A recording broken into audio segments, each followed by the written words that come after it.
तो माता पिता से अगर कुछ चाहते हो तो माता पिता से माता पिता की सेवा, इसके लिए झगड़ लेना दो भाई हो कि माता पिता को मैं रखूंगा कि माता पिता को मैं रखूंगा। मेरे बंधुओं, वो संपत्ति अगर आपके पास आ गई तो बंटवारे की 1/4 भी अगर संपत्ति आपके पास आ गई तो अपने आप ये कब आपकी बढ़ जाएगी पता नहीं है।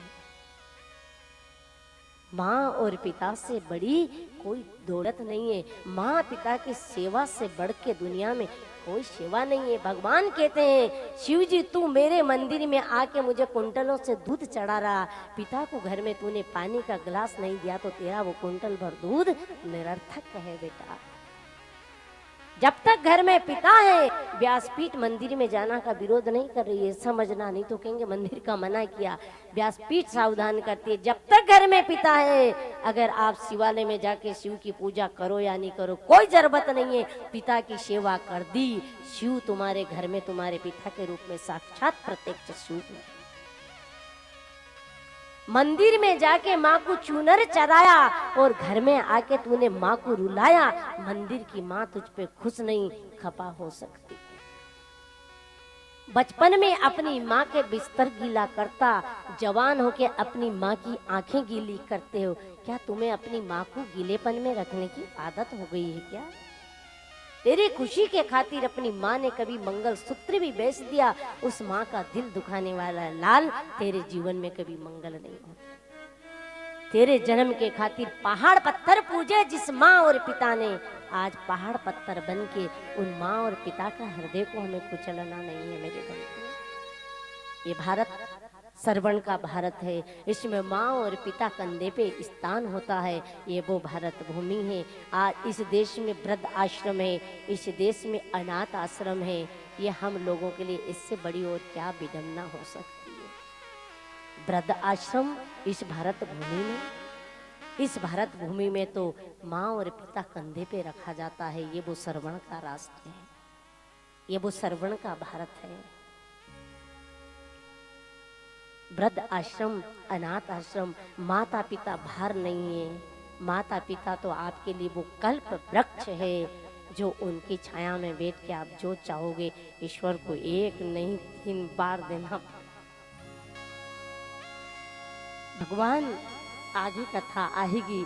भगवान जब वृंदा मथुरा चले जाते हैं तो ब्रजवासी की याद में रोते हैं, तो भगवान बृहस्पति के ज्ञानी शिष्य उद्धव को ब्रह्म ज्ञान देने के लिए भेजते हैं। जब यशोदा मैया उद्धव को कहती है, उद्धव कृष्ण को कहना उस बात का विस्मरण कर जाए, मैंने कभी कृष्ण को बांधा था, मैंने कृष्ण को बांधा, इस बात को कृष्ण भूल जाए।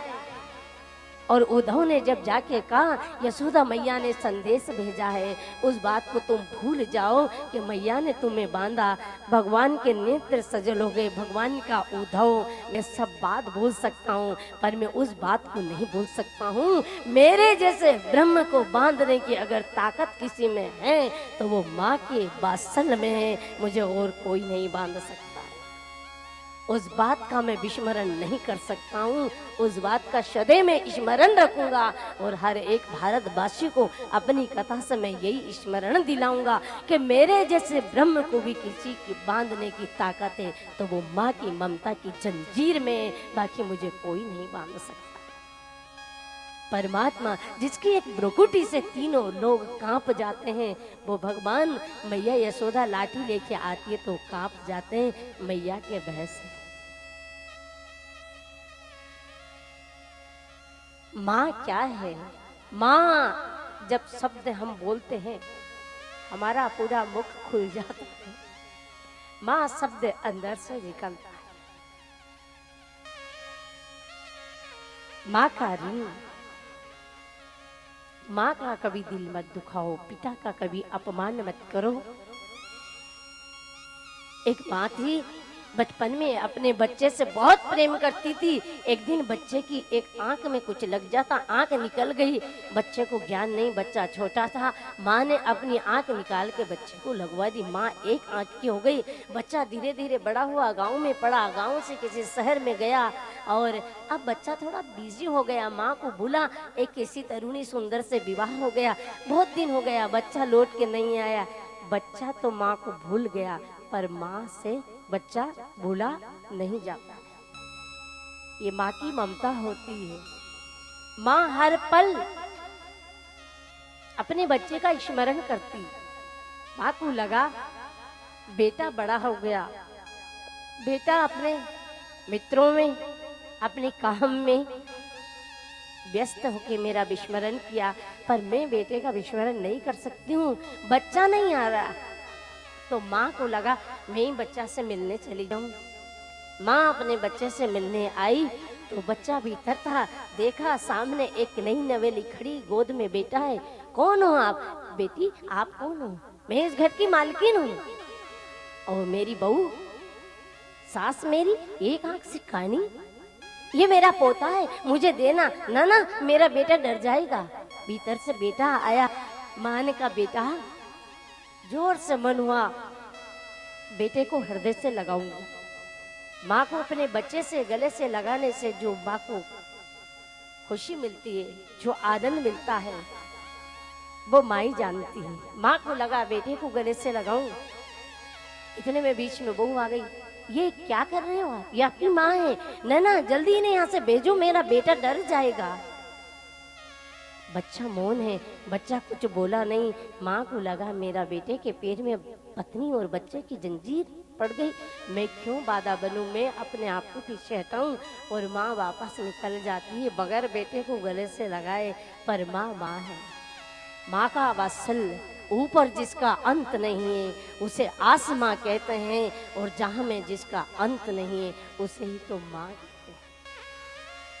घर जाके माँ ने एक कागज लिखा, बेटा तेरे बेटा हुआ, मुझे बहुत खुशी हुई। अपने बेटे से तू प्रेम करना, पर इतना प्रेम मत करना जितना मैंने मेरे बच्चे से किया है। आज अगर मैं अपनी आंख बचपन में तुझे नहीं देती तो आज मैं अपने बच्चे को गले से लगाने से वंचित नहीं रहती, आज मैं अपने बच्चे का सिर चूमने से वंचित नहीं रहती।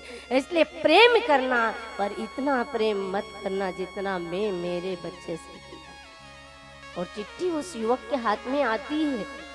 मेरी जो आज बड़ी हिरण जैसी आंख है, ये मेरी माँ की देन है।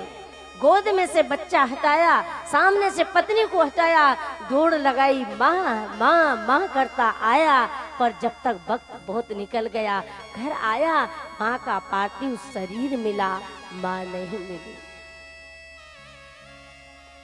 अब सिर धुन के रो रहा है, पछता रहा है। व्यासपीठ निवेदन करती है, वक्त निकल जाने के बाद में पछताने से कुछ नहीं है मेरे बंधुओं।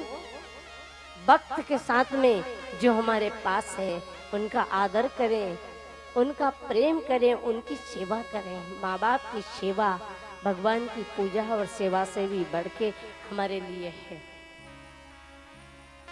जाने के बाद में व्यासपीठ कहती है, तुम उनके बारे में लाखों रुपए खर्च करो या 1000 करो, कोई वो तो एक जमाने को दिखाना है, पर जब तक वो है उनकी इच्छा की पूर्ति करो। और माता पिता को चाहिए क्या? आप लोगों का प्रेम, आप लोगों का साथ। आप कितने भी दिन में थक के आए, शाम को घर में बूढ़े माँ या पिता है, आप सिर्फ 10 मिनट अपने पिता को दे दो, 10 मिनट माँ को दे दो, और 4 प्रेम के मीठे शब्द दे दो, वह सुने तुम्हारी पूरी संपत्ति खजाना मिल गया। 12 घंटे का श्रम में सिर्फ 10-10 मिनट उनको दोनों को दे दो, बस। माता पिता अपने बच्चे का प्रेम चाहते हैं। आज बेटी, आज व्यास जी